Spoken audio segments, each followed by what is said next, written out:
Okay, you're running ads to grow your fan base on Spotify, and it's working. People are clicking on your ad, they're going over to Spotify, they're listening to your music. All is right in the world. Except this only kind of scratches the surface of what's possible with this system of using paid ads to market your music. You see, the standard kind of dumbed down marketing funnel looks like this. 1, 2, 3. We have 3 basic sections. Now, this is a little bit more of a simplified version of a marketing funnel. Many will add in other sections, but basically we're looking at awareness, consideration, and then someone actually converting and making a purchase from you. So at the top, the awareness part is where people find out you exist in the first place. They've never heard of you, they see something from you, and now you're on their radar. The second part, consideration, is where somebody is not only aware of you, but they are sort of feeling you out to decide whether or not you do something they want to be involved in or support. And then the last part, the $, is where they actually make a purchase from you and become a customer. Now, a couple of additional levels in here that I have not included are when somebody becomes a loyal customer and keeps returning. And then not only that, they become an advocate for your brand or for you as an artist in this case. But we're going to leave those 2 parts out because that doesn't really speak to what this video is about. Now, as artists, too often we focus on this top section, this awareness portion of this marketing funnel. These are your ads to Spotify. This is your content on social media. When you are posting organic content on Instagram or TikTok or YouTube, and you're running paid advertising on any of these platforms, mostly you are generating awareness for yourself as an artist, awareness for your brand. But in this video, we want to speak to the consideration level. This is the part where people don't just listen to one song. They're going through your entire catalog. They're saving tracks. They're adding them to their own playlists. They are following you on social media. They're commenting. They're engaging with your posts. This is the rich environment that is on the other side of this first layer of running ads to send people to Spotify. And to do that is quite simple using Facebook's ad platform. We can create a few very basic retargetable groups of people using all this data that we're collecting with our ads. And even if you're not running ads and you're only posting organic content, we can still use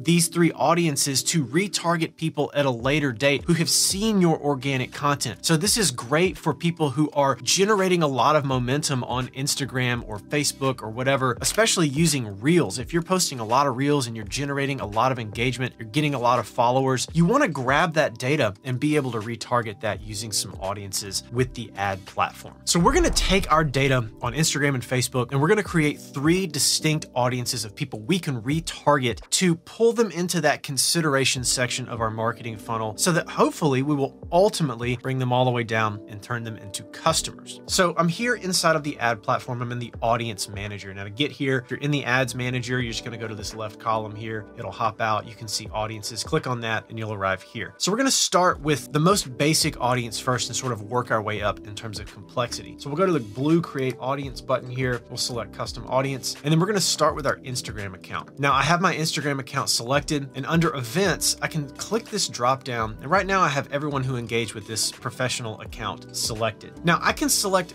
different options here aside from the one that's already pre-populated. I'm going to keep it as everyone who engaged with this professional account. The point of all 3 of these audiences is to kind of have a set it and forget it, ever evolving bucket of people who are constantly getting dumped into these, so I don't have to keep updating them. I'm already an artist trying to make music, make content, and do all of the other things. The last thing I want is something else to keep track of on a regular basis. I don't want to sit here and ask myself, have I updated my audiences recently? No, that's not what I'm after. So I'm going with the biggest bucket possible here. Everyone who is engaged with this professional account. And I want to create a wide window of retention. Retention is basically the period of time that this will look at your accounts to pull people in. So 365 days or 1 year is as long as I can look. So I'm going to leave it at that. And I'm just going to name this audience Instagram, and I'm going to put it in brackets here, 365. So I know that I've got an Instagram audience here for the last 365 days. So I'll create audience. Okay, that's the first audience. Now, that's the most basic one because if we're running ads, they're probably at least on Instagram. And if we're making content, it's probably at least on Instagram. But a lot of us are making content on Facebook.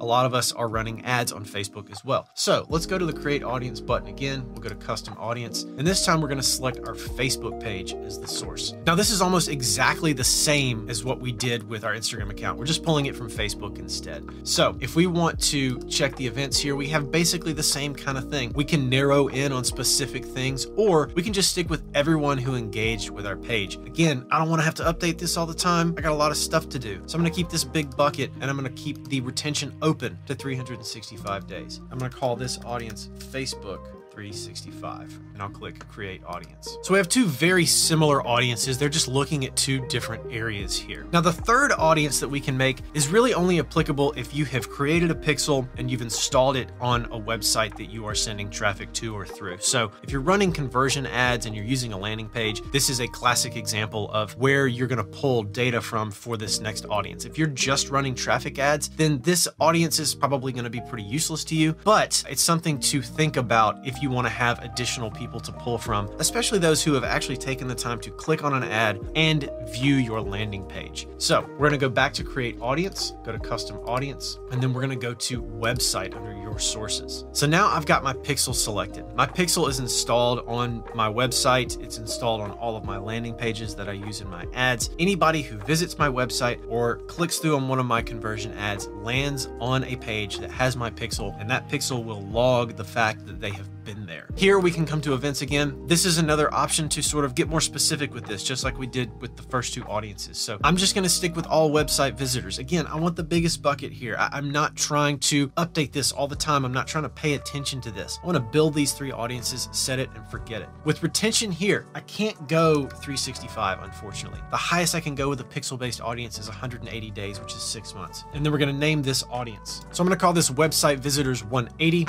and then I'm going to click create audience. So now I have these three audiences that I've made. I can pull these three audiences and I can do a lot of really cool, tricky stuff with them. I can just take these people who are actual people who have engaged in all three of these areas and retarget them with either new ads for Spotify. I can retarget them with a free download to get their email address. I can retarget them with ads for merch. I can retarget them with ads for tickets and other live events. I can also take these audiences and create lookalike audiences out of them, which is people who are similar to these people, but not these exact people. I can pull all of these audiences into one ad set, or I can put each individual audience into different ad sets. It all depends on my goals. No matter how I use these, this is an effective way to pull people from that awareness top of funnel area that we all kind of get stuck in down into that consideration portion, so that we can ultimately get them all the way down the funnel, turn them into customers, and then turn them into loyal advocates and fans of our brand and of us as artists. So I hope this was helpful for you. A little bit of light on how marketing works and how to pull people down your funnel as an independent artist. If you want to check out something else from me, you can watch this video